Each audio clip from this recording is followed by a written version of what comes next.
Welcome. The difficulty level of this video is easy.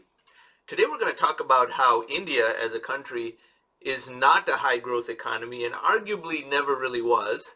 It is often portrayed as a high growth economy because of the natural inclinations to compare it to China. India is about to have more people than China. It already has more young people than China. It is a neighbor of China, and in the eyes of the Western media, it is convenient to group the two of them together. However, India is not a high growth economy and has not progressed as broadly and deeply or to the same caliber of economic progress as China, as we shall see. And this is not something to be happy about at all, because the world would in fact be a better place if India had made more economic progress than it has, because there would be an improvement in the entire world's statistics as a result, given India's huge population. But the reason it's necessary for me to make this video is that the narrative, both by some factions of the Western media and certainly from Indians themselves, is that India is some extremely high growth economy. And the fact is that is simply not true. I wish that were true, certainly, but I cannot ignore the data, and the fact is that is simply not true for the reasons we're going to examine over here. So this chart over here is from Google, and it shows GDP per capita in current dollars, and it focuses on nominal GDP. So the reason we take current dollars is that the inflation factor cancels out among the three comparisons in this chart. And the reason we take nominal dollars is that is ultimately the correct way to measure the size of an economy. Metrics like purchase power parity are very limited and only govern a few things and are not appropriate in terms of comparing the economic weight of a country in the world, because international commodities such as oil are bought in a price that is universal and priced in US dollars. There's not a purchase power parity price that poor countries are able to buy oil at, for example. Similarly, import-exports have to be at some universal exchange medium. There is no special subsidy for a poorer country on that front.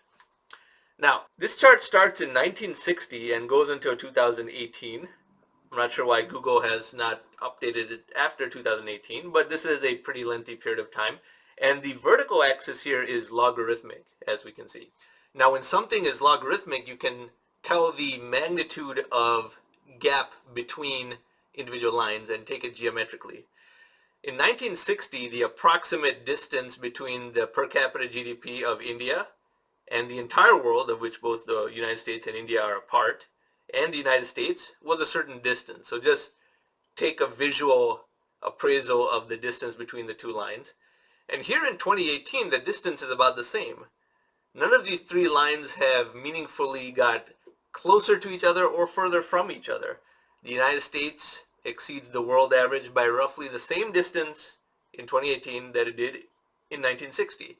Similarly, India is behind the world average by about the same distance in 2018 as in 1960, and therefore the gap between India and the US is the same in 2018 relative to 1960. Now, haven't we heard that India is some high growth economy? That is one of the big emerging markets, and the annual GDP growth rate numbers in recent years have been high, 6%, 7% perhaps. Well, the devil is in the details.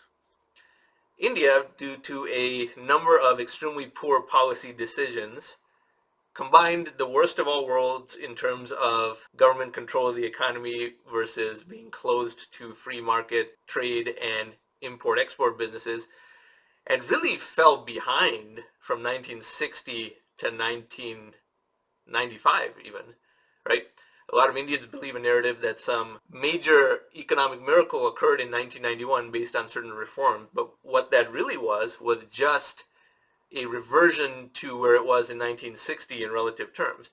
So India was doing so poorly in the 1960s, 70s, 80s, and early 90s that it actually fell behind the world and the United States. Note that this is the point where my cursor is, where India was so far behind the rest of the world and so far behind the United States. It was one of the poorest countries in the world, and it wasn't that long ago. This was in the early 90s.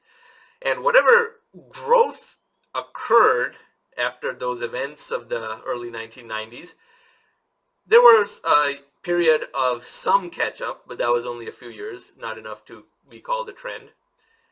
it really just comprises India reverting back to where it was in 1960 in relative terms. So the tremendous underperformance from 1960 until the mid-1990s, some of that has corrected so that India is no further behind the world or the United States in 2018 relative to 1960, but it has not gained ground. When a country has the same ratio of per capita GDP relative to the world or relative to the United States as it did in 1960, that's not a high growth economy. It is merely growing at the same rate as everything else. The narrative is focused on a snapshot of only starting from the convenient point of 1993 or whatever, and then noting that this line was somewhat steep for a short while, but it's not even very steep anymore. So there was a brief spurt just to compensate for the lengthy period of stagnation. Net, India has the same ratio of per capita GDP relative to the world, relative to the United States, as in 1960. Period, end of discussion. The whole narrative of some high growth or economic miracle is completely invalid when it's really just staying in place in relative terms. Sure, it's growing in absolute terms. All three of these lines are rising, but it's not gaining ground. It is growing because the whole world is growing, period. And this, of course, is why India's ranking does not improve, as we will see from our next chart over here. This is a ranking of all countries by Human Development Index. And as we go down the list, we see here, India is number 131, which is kind of the same ranking it has had for many decades. It has not gained any ground. Yes, again, the economy has grown in absolute terms, but so have all these countries of similar ranking, and therefore India is not gaining any ranking spaces. Growing in absolute terms is a good thing. It's better than nothing, but it's not gaining ground. It's not some high growth economy. It still ranks 131. How can an economy be high growth if after 20 or 30 years of this supposed high growth, it is still ranked number 131? It simply is not high growth.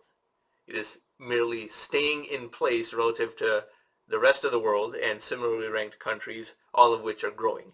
There are certainly countries doing worse than India. There are another 50 plus countries ranked lower than India, but India being ranked 131st is not a high growth economy. And contrary to what a lot of Indian people think and delude themselves into believing, it is not already some superpower or advanced economy. And I really have to quash that myth because it's a rather silly myth that they quite happily broadcast. And then the backlash that comes from that obviously gets directed towards someone like myself, even though I am not a perpetuator of that type of narrative that somehow India is doing much better than it really is, when it is not. This website is quite useful because it shows trade balance as a percentage of GDP, and even better, you can just click over countries with your mouse so you don't have to sift through a lot of small countries to find the ones you're looking for. So China has a trade balance of almost 3% of GDP, and that's a positive trade balance. It exports much more than it imports, and we all know that. India, by contrast, is the opposite. It has a trade balance that's minus 5.5% of its GDP. That is not good at all, and the huge difference between the two is a huge portion of the problem. China has plus 3, India is minus 5.5. India imports more than exports, and the cheap oil revolution that I speak about in other videos on this channel helped both countries because both countries are very large oil importers. However, China was able to do more with the fact that the oil it was importing cost half as much as before, whereas India was not able to do a whole lot. India got a very brief boost from that lasted a couple years. It used up the tailwind associated with that and again defaulted to a status quo of a trade deficit and mediocre growth. Now the only technologies remaining that might provide India with another tailwind of a couple years are electrical vehicles and solar energy, photovoltaics, because India is in fact a leader in photovoltaic energy because of the latitude that it's at, and that could enable India's transportation to be dependent on domestic energy sources rather than imported oil.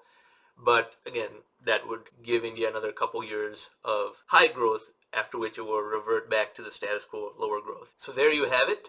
The two countries were about equal in prosperity as recently as 1993, China has zoomed ahead, and the total GDP of China relative to India, and the countries have a very similar population, is about 5 times higher than India in China's case. India has completely failed to grow at a rate that warrants being called a high growth economy or some rocketing emerging market. And I will have other videos on this channel shining some daylight on the myth of emerging markets in general.